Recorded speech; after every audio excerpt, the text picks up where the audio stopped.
बेटे 7th chapter दी exercise 7.2 10+2 class दी अगे continue करते हुए क्वेश्चन नंबर 17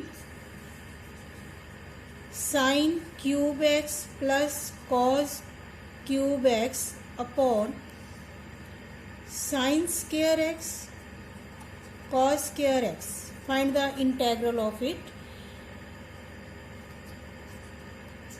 तो न्यूमीरेटर विच एक तो ज़्यादा टर्म्स हैं, असी इनू सैपरेट करते हैं। Sine cube x upon sine square x cos square x d x plus cos cube x integral भी अलग अलग कर लिया और टर्म्स नू भी असी सैपरेट कर लिया। नीचे मल्टीप्लाई वाली टर्म है, ऊपर प्लस विच सी sine square x cancel cos square x cancel, then it becomes sin x by cos x into 1 by cos x dx। cos x upon sine square है, ऐसे तरह इनू ब्रेक कर लेने आ cos x by sin x into 1 by sin x dx। it becomes tan x into secant x dx plus and it becomes cot x into cosecant x dx। Secant x into tan x ये अपने को integral किदा है secant x का। Cot x into cosecant x किदा है minus of cosecant x plus C. ये अपने को आंसर आ गया। ये नाल दा ही क्वेश्चन नंबर 23 है, same as question number 17। Question number 18 find the integral of cos 2x plus 2 sin square x upon cos square x dx। तो बहुत ही सिंपल जो क्वेश्चन है, अगर फार्मूलिया ते थोड़ी पकड़ है तो यह क्वेश्चन असी वर्बली भी सॉल्व कर सकते हैं। cos 2x दी formula 1 minus 2 sin square x apply कर लो plus 2 sine square x upon cos square x d x. तो जो ब्रैकेट ओपन करांगे 2 साइन स्क्वायर एक्स नाल plus the 2 sine square x cancel 1 by cos square x it becomes secant square x d x और इहदा integration है tan x plus C is an arbitrary constant.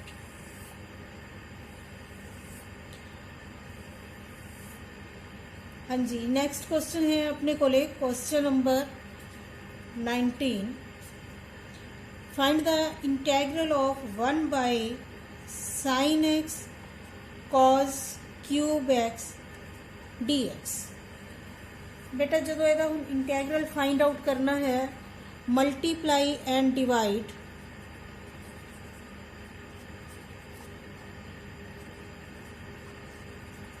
Denominator by cos x,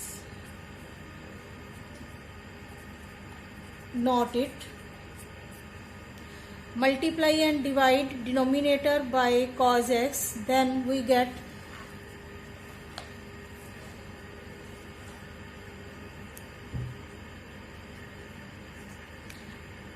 1 by sin x by cos x into cos x into cos cube x dx। It becomes divide हो गया और multiply करता सी 1 बाय tan x into cos raise to power 4x dx। इनू बेटा असी लिख सकते हैं secant raise to power 4x 1 बाय cos raise to power 4x secant raise to power 4x dx। Secant raise to power 4x नू ब्रेक कर लो secant square x into secant square x by tan x dx। तो secant square x is equal to 1 plus tan square x into secant square x by tan x dx. Put tan x is equal to t, differentiate with respect to x, secant square x dx is equal to dt. तो ਇਹਦੀ value है अपने कोले dt, ਇਹਨੂੰ ਆਪਾਂ लिख सकते हैं 1 plus t square upon t. Separate कर लो 1 by t d t plus t square by t d t cancel. 1 by t is equal to log of t plus t का integral t square by 2 plus c. ਇਹਦੀ value t की value log of tan x plus 1 by 2 tan square x plus c. That is our required answer. 20th question hint लवांगे ਇਹਦਾ. Question number 20.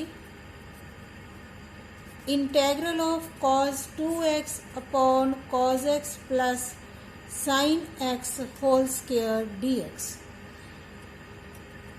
बेटे इत्थे formula असीं लगा सकते हैं cos square x minus sin square x. cos 2 theta का formula हुंदा है cos square theta minus sin square theta.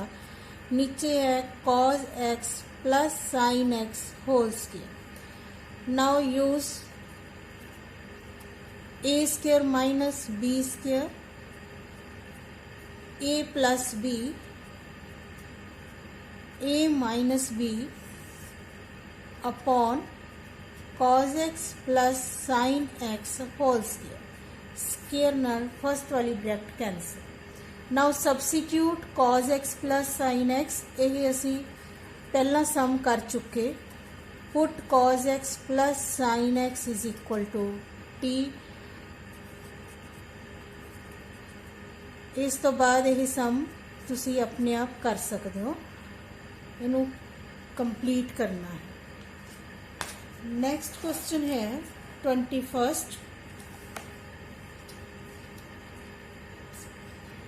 Find integral of sine inverse cos x. तो इनवर्स टी रेशो विच टी रेशो कैंसल हुंदी है अगर जो टी रेशो बाहर है ਉਹਦੇ बराबर दी ही असी अंदर बना लिए ब्रैकेट दे. तो cos x ਨੂੰ ਅਸੀਂ लिख सकते हैं sin pi by 2 minus x. Sine inverse नाल sine cancel, it becomes pi by 2 minus x dx. तो बहुत ही सिंपल जा question. It becomes pi by 2 into integral of 1 dx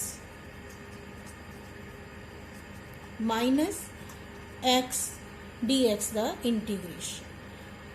pi by 2 into x minus x square by 2 plus c.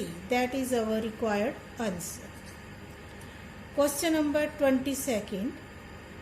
Find the integral of 1 by cos x minus a cos x minus b dx.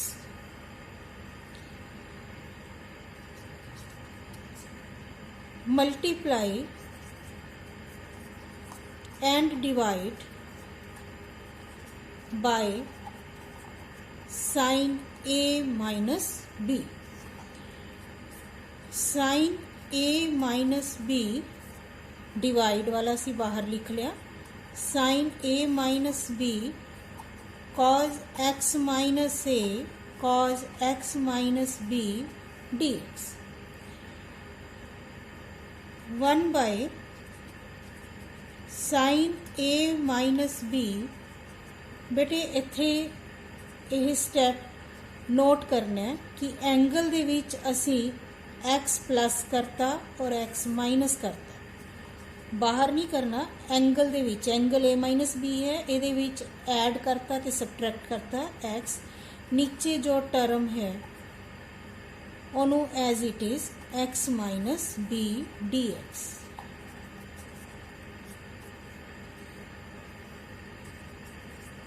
Add and subtract x in the angle of sine. तो हुण जो अपने कोले denominator which statement है उहदे मुताबक brackets बनाने आ। X minus B इनू एक ब्रैकेट च लैने आ, इन्हां दोनों के विचों माइनस नू कॉमन लैने आ। इत्थे आ गया x minus A upon cos x minus A cos x minus B D X. Sine A minus B का formula sine A cos B minus cos A sine B. तो ये फार्मूला इत्थे apply करते हैं। ए की जगह है x माइनस बी और b की जगह है x minus A.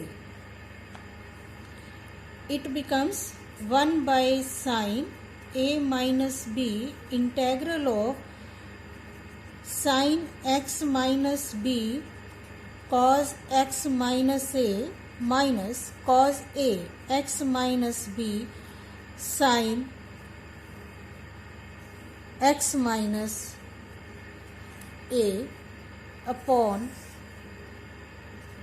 cos x minus a cos x minus b dx।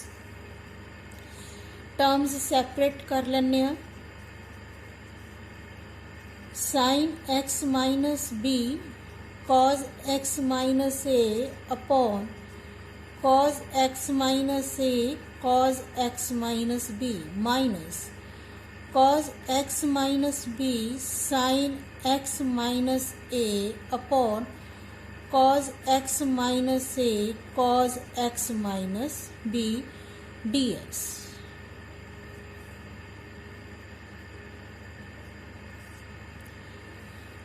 तो हुण तुसी देखो कि एक एक ब्रैकेट इहदे विचों कैंसल हो रही है। इत्थे cos x माइनस ए दी और इत्थे cos x माइनस बी दी। 1 by sine a minus b it becomes sine x minus b upon cos x minus B minus sine x minus A upon cos x minus a d x. 1 by sin a minus b it becomes tan x minus b minus tan x minus a into dx। Integral of tan theta is equal to log of secant theta plus c। तो ये वाला formula apply करते हैं। 1 upon sine A minus b tan of x minus b is equal to log of secant x minus B minus log of secant x minus a plus c। That is our required answer. Now question number 24th hint। integral of ex 1 plus x upon cos square ex into x dx। बेटे ये नीचे वाली जो angle है cos का e raise to power x into x ਇਹਦਾ derivative ऊपर पे है न्यूमीरेटर च। तो पुट करो e raise to power x into x is equal to t तो फिर इनू अगे सॉल्व करो। ये अपनी एक्सरसाइज 7.3 कंप्लीट होगी। Thank you.